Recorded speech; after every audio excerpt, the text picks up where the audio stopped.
Nunca pensé que la traición pudiera comenzar en un lugar tan expuesto. A plena luz del día.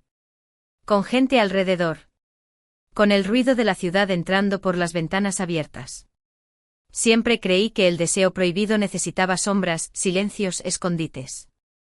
Me equivoqué. A veces empieza justo donde nadie sospecha, porque parece demasiado visible para ser peligroso. Tengo 38 años. Casada desde hace 15. Madre de una rutina tan bien construida que durante años confundí estabilidad con plenitud. Mi marido Julián es un hombre respetado, de esos que inspiran confianza sin esfuerzo. Nunca fue cruel. Nunca fue infiel. Y quizá por eso me sentí aún más culpable cuando entendí que algo dentro de mí ya no le pertenecía. Trabajo como coordinadora administrativa en una empresa de logística. Un empleo sin brillo, pero seguro.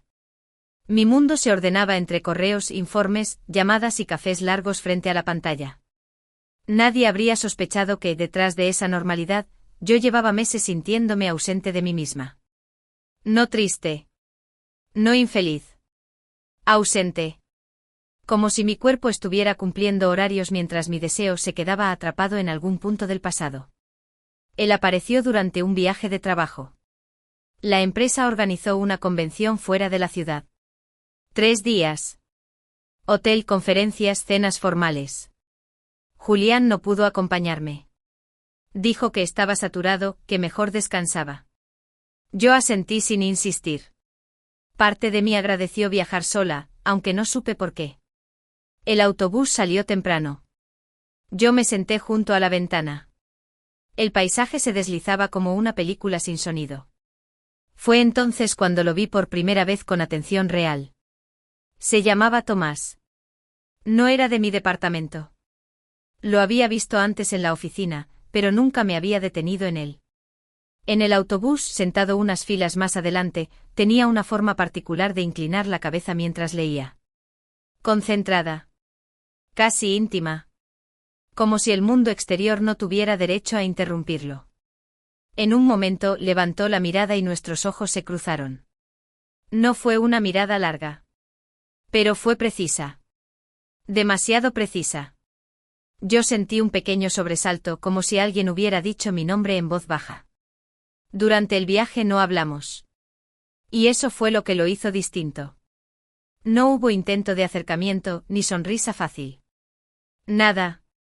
Pero yo empecé a sentir su presencia como una presión constante, como si compartiéramos un secreto que aún no existía. Al llegar al hotel, coincidimos en recepción. Tomás estaba delante de mí. Escuché su nombre al registrarse. Su voz era grave, serena. No seductora. Segura. Cuando se giró, me reconoció. Me dijo que trabajábamos en el mismo edificio. Yo asentí. Me dijo que le parecía curioso no habernos hablado antes. Yo respondí que a veces la gente se cruza sin verse.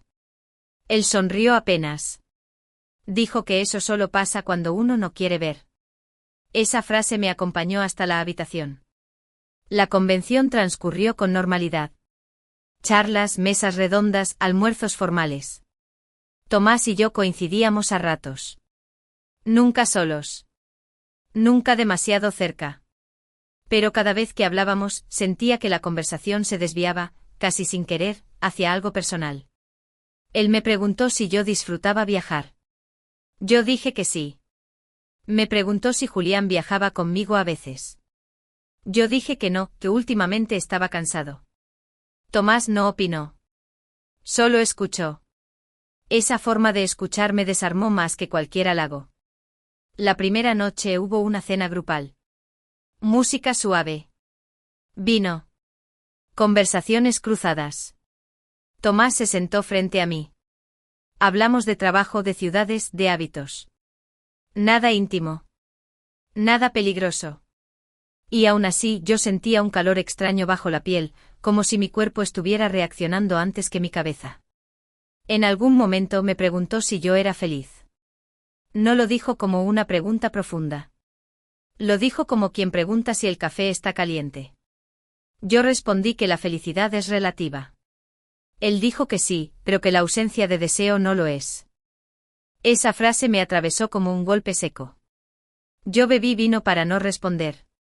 Esa noche en la habitación, no pude dormir. El hotel olía a detergente fuerte y a aire acondicionado. Me di la vuelta varias veces. Pensé en Julián. Pensé en Tomás. Me odié por ponerlos en la misma frase.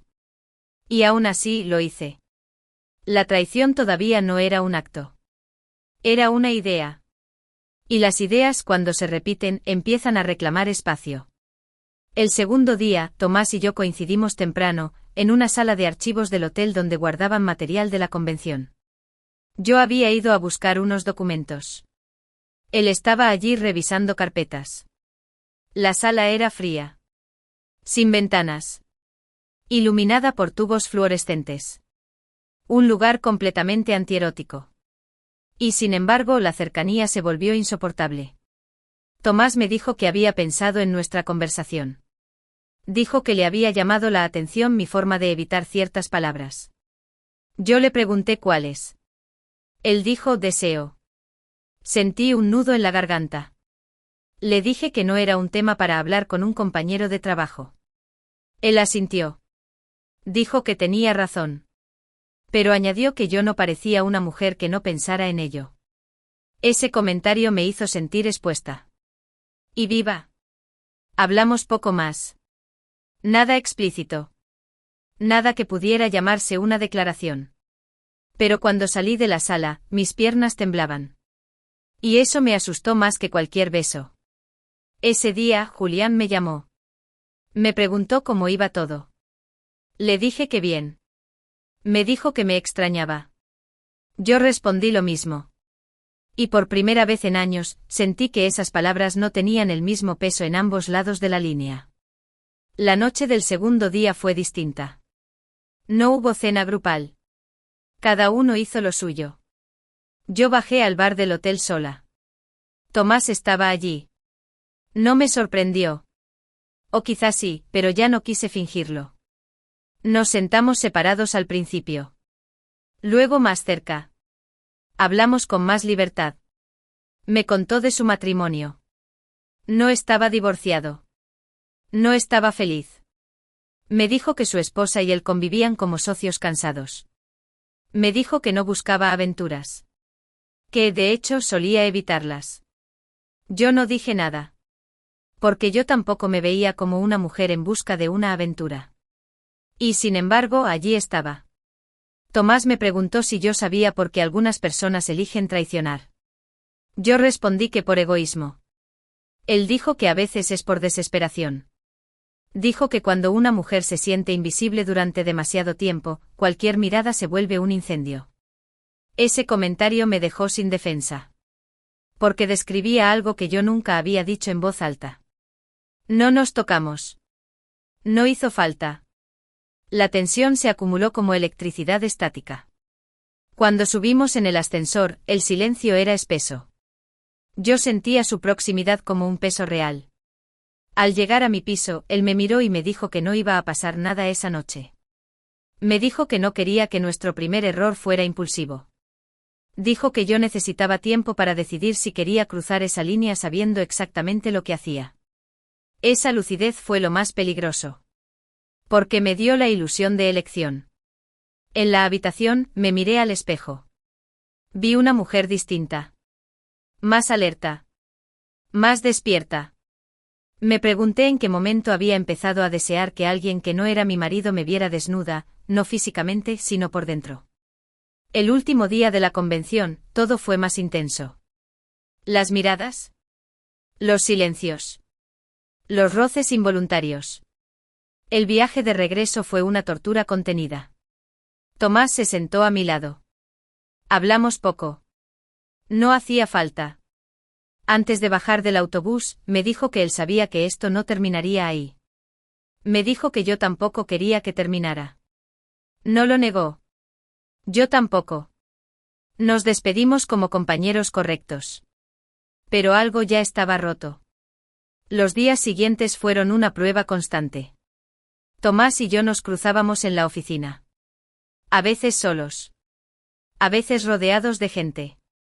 Nunca pasó nada visible. Pero los mensajes comenzaron. Cuidando horarios. Cuidando palabras. Cuidando apariencias. Tomás no era impulsivo. Era estratégico. Y yo confundí eso con respeto. Me decía que yo estaba cambiando. Que se notaba en cómo caminaba. En cómo hablaba. En cómo ocupaba el espacio. Yo me sentía poderosa y culpable a la vez. Una combinación peligrosa. Con Julián, todo se volvió más frágil. Él empezó a notar mi distancia. Me preguntaba si estaba bien. Yo decía que sí. Mentía con facilidad. Demasiada facilidad. Una tarde Tomás me propuso vernos fuera de la oficina. No un hotel. No su casa. Dijo que prefería un lugar donde no hubiera sombras. Un café a las afueras de la ciudad. Yo acepté. Ese encuentro fue el verdadero punto de no retorno. Hablamos durante horas. De vidas que no habíamos vivido. De decisiones postergadas. De cuerpos que todavía reaccionaban. Cuando me tocó la mano fue breve. Casi respetuoso. Pero yo sentí un temblor que no pude controlar. No hubo sexo. Pero hubo entrega. Mental. Emocional. Yo ya estaba traicionando a Julián de la forma más profunda. Semanas después, ocurrió el giro. Una tarde Julián me dijo que había conocido a Tomás. Dijo que lo había visto salir de la oficina conmigo varias veces. Dijo que le parecía curioso. Yo sentí un frío inmediato. Julián no gritó. No acusó. Solo observó. Esa noche Tomás me escribió. Me dijo que Julián sabía. Me dijo que no me preocupara. Que todo estaba bajo control. Esa frase me heló. Le pregunté qué quería decir. Tomás me respondió con una calma inquietante, que Julián y él se conocían desde antes. Que no eran amigos, pero sí viejos conocidos. Que Julián siempre había sospechado que yo no era tan tranquila como aparentaba. Que de algún modo había querido comprobarlo.